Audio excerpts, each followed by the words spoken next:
Dumaong sa Pangasinan ang isang luxury cruise ship na may sakay na halos 500 banyaga.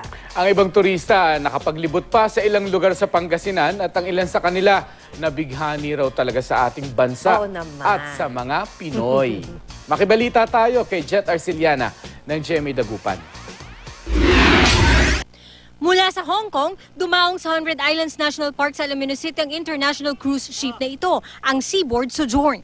May 11 dekang barko. Kung hindi nalulula sa heights, pwedeng akyatin ang spiral glass staircase ng cruise ship.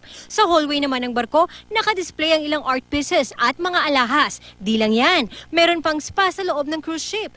Mae-enjoy naman ng mga pamilya ang boarded card games sa show lounge. Ang adults naman pwedeng maglaro sa mini casino. Mini theater naman ang grand salon ng barko. Ang kanilang main restaurant, nagniningning sa dami ng chandelier. At ang isa sa mga chef sa barko, proud Pinoy. Yung menu ngayon, adobo, sinigang, caldereta, beef caldereta. Then we have also the lumpiang sariwa.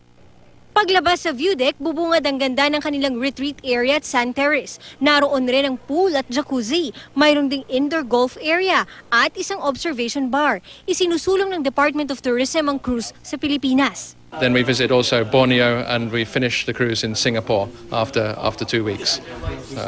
Yeah, the Philippines is the main part of the cruise. That's the part that we're all so excited about because of course we have so many Filipino crew on board as well.